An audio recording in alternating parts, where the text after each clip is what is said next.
Okay, so this 10-year-old chess prodigy went against me, a chess master, and he managed to get a 71% chess accuracy with a 1750 performance rating. And I had a 2150 performance rating. Watch the game till the end to see how it went down.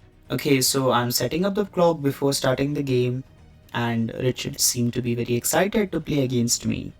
Alright, here we start. So he plays e4, I respond with e5, and then he plays knight f3, and then I play knight c6, very natural move. And in this position, he plays bishop e2. This is the Taylor opening. I was like, okay, he's playing the Taylor opening. And then I played knight f6. And then he developed his knight as well, knight c3. This is known as the 4 knights game. But in this position, I pushed d5. And in this position, it's better for white to take the pawn on d5. But he pushed d3, which is actually a mistake because I can just push the pawn to d4 and attack his knight, and now he has to move his knight, which is not ideal. The best way to move is b1, but in this position he plays knight d5, which is a huge mistake. The reason being is after I take with the knight, he can take back with his pawn, of course. That's the only piece he can take back with. I'm going to take back with my queen. This just leaves me with an extra pawn, an advantage for me. So I was like, okay, I'm good here. And now he castles on the king side. I was like, alright. In this position, I was thinking I should move my white square bishop. I was like, should I move it to f5 or should I move it to g4? I was thinking, and I moved it to g4, which was the one and only mistake that I made in the game. And he did not punish this. Actually, he played h3. And he missed that. And I took his knight. And then he took back with his bishop, which was the best move there. And now my queen is under attack. So I have to move the queen. And so I decided to move the queen back to queen d7. And now I was thinking what he might play here. Will he activate his rook? Will he take his queen out? Or is he going to play with the bishop? What is he going to do? I was anticipating the bishop. Yes, he plays the bishop d2, and then I castle on the queen side.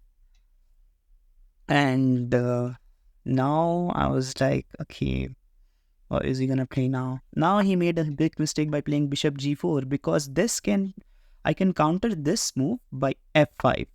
This is a very good move, and because it just pushes your bishop back. I was like, okay, what is he going to do now? He made a mistake by playing bishop g4, and I countered that by playing f5, a really great move. I was thinking maybe he would go to e4 or something. And he is actually taking quite some time to calculate what he's going to do about it. And actually, he did something that actually surprised me. I wasn't expecting him to do that, but he did it. And you're going to see what he did in a minute.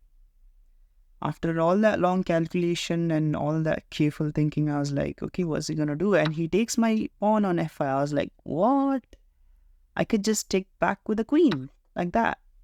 And he's trying to exchange his queen, which is not good. When you're material down, you should never exchange the queen. And when you're material up, you should exchange the pieces as much as possible and try to get to the end game.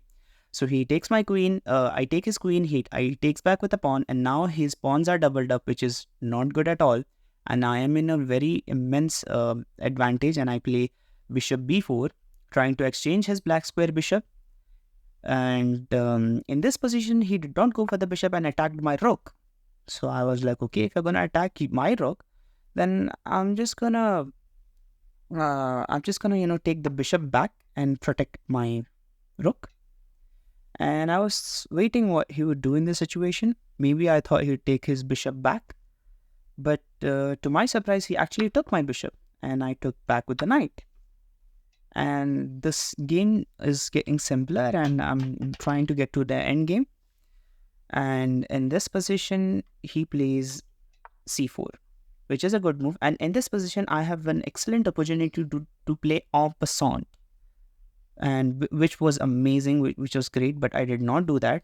I could have done this, but I did not do that, and I played knight to g6, which is a good move, but not the best one. And he played rook a e1, and then I activated my rook as well. And then he pushed to c5, and I played knight f4, which is the best move because this gives the knight a lot of squares to control on the board. And he tried to push my knight, but this is actually a good move. No, but in this situation, I can just take the pawn on d3 like that. And now his rook is under attack. He pushed his rook to protect it.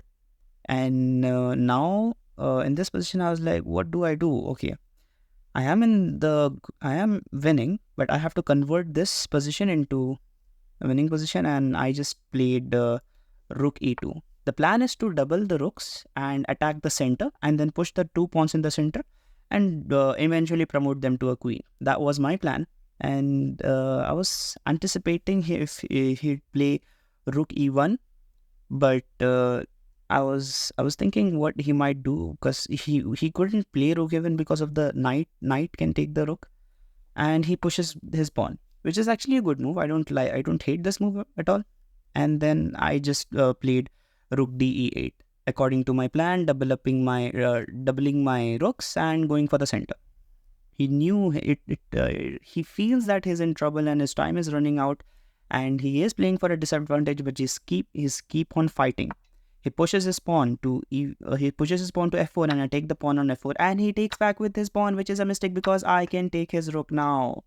And he is down a rook, he's down a knight, and he's down a pawn. This is a situation where he cannot take back, and he is starting to realize that he cannot go back from here, but he still keeps fighting. He thinks that he might make a comeback from here, but I'm not sure how. But let's see what he plays. In this position, he moves his rook forward, and then I take the pawn, and then in this position he pushes his pawn, and then I push my pawn, which is actually the best move. And now in this position, I thought he would play the rook, and now this is the best move actually, rook f1 by white. This is actually a good move, but in this position, I deliver the final blow, rook e1. He realized if he takes the rook, I'll take back with the rook and give a check and eventually promote to a queen, and he resigns. That was an amazing game. And in this position, I was just trying to explain him that he shouldn't have given up his rook, but rather protect his rook. And if he protected his rook, then he could also attack my knight as if I did that. And he shouldn't have given up the rook and protected it. So he did make a mistake, but for this 10-year-old, he did a good game.